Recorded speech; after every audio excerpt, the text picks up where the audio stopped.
team has actually still played well. And I know that has a trickle-on effect to then the women's team. But for them to perform under limiting conditions as you build your squad, now this season getting rid of some players in order to accommodate financially for those restrictions, it's pretty incredible to watch that they've kept a lot of quality. Yeah. What I would like to add on to that for me is I admire the club in how they handle youngsters.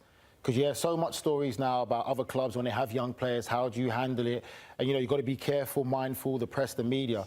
Barcelona have been a club that never really seemed to bother them or deter them. If you're good enough, you're old enough, and they put you out there. And for some reason, you never hear stories of so many youngsters going through at Barcelona, coming through young and then struggling and losing their selves and everything like that. So you've got to give credit to a club that knows how to handle youngsters, especially for the size of the club. Let them play, whether it's 16, 17 or whatever it is, and still keep them to go on to have successful careers. And it's only down to the youngster if he doesn't work hard enough to get into the team or if he moves on.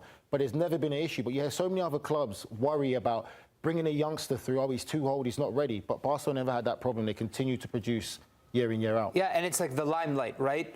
If a Barcelona youngster is going to have a career that's going to tail off, it's perhaps because of the quality. Look at Bojan Kirkic tapered off.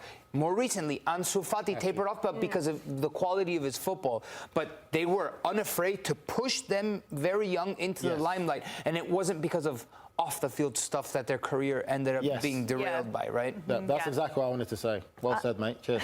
Thank you. Good assist. Yeah. I mean, they have had some incredible players, haven't they, come through the academy? But what about the likes of Rafinha? Because doesn't it seem a bit unimaginable, Nige, to think that Rafinha just a couple of seasons ago was playing at Leeds United? Yeah, he was great at Leeds, but now to be putting up the numbers that he's doing with Barcelona and to be nominated for the Ballon d'Or is incredible. I mean, I'm not surprised by it.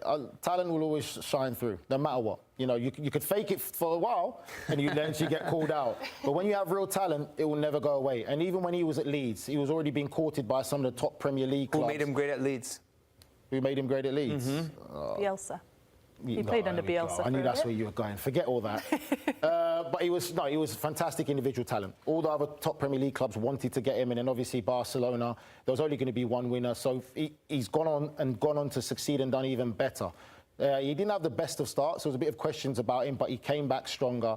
And for me, he is one of the top players in world football. And that shows great mentality and character. That's credit to Hansi Flick, because that start that you mentioned was under Xavi. Yeah. And think about it. He was playing wing-back at Leeds under Marcelo Bielsa. And when he arrived at Barcelona, there were rumors and talks about Barcelona wanting to sign Nico Williams after Euro in order to fill that role that Rafinha wasn't fulfilling. And then he ends up under Hansi Flick putting together a Ballon d'Or worthy season, top 3, top 4, wherever he's going to finish. Like, there are even arguments that you can make that he put up better numbers. He contributed more to the success of his team than Ousmane Dembélé did. I mean, we're crowning already just because he's the favorite, but you look at his goal contributions in the Champions League, Dembélé wasn't putting up those numbers. If you look at his goals and his assists, it's the most ever in a Champions League season, tied with Cristiano Ronaldo. Mind you, he had more games to do it than Cristiano Ronaldo, but it's still worthy to consider that Rafinha's season is simply beyond extraordinary, close to superlative. I mean, I think it just shows how much weight winning the Champions League carries, because had Barcelona won the Champions League, maybe it would be a... It would be to the final. It would be a different conversation if Barcelona won that. Well, we're waiting to hear, obviously, the top 10 and as we count down, but we do know 30 through 21. Here's just a reminder of some of the names that's on there. Alexis McAllister, Jude Bellingham is on there, Denzel Dumfries is on there, Declan Rice, Virgil van Dijk. We'll talk about him in just a second. Here is the other numbers that we know that have made the list in the rankings as well. Pedri, Kvara, who obviously had an incredible season for PSG. Harry Kane did the same with Bayern Munich. Desiree Doué as well for PSG. Victor Gyökeres, who we heard from earlier with Guillaume Vini Jr. Scott McTominay, who helped Napoli win the Scudetto, and Lautaro as well, who obviously plays for Inter. What about Virgil van Dijk, though? Because I feel like he was one of the names that maybe people were surprised to see him that high up on the list, no?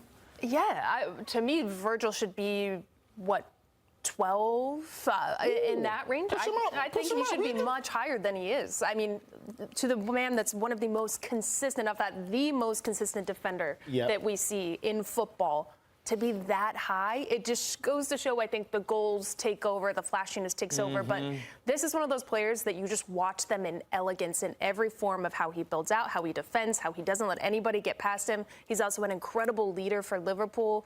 I mean, I think it's a crime that he's that high up. Vinny 16th. Yeah. Vinny 16th. Van Dijk, what do we say? 28th. 28. That, to me, that doesn't make sense. It doesn't make At sense. all.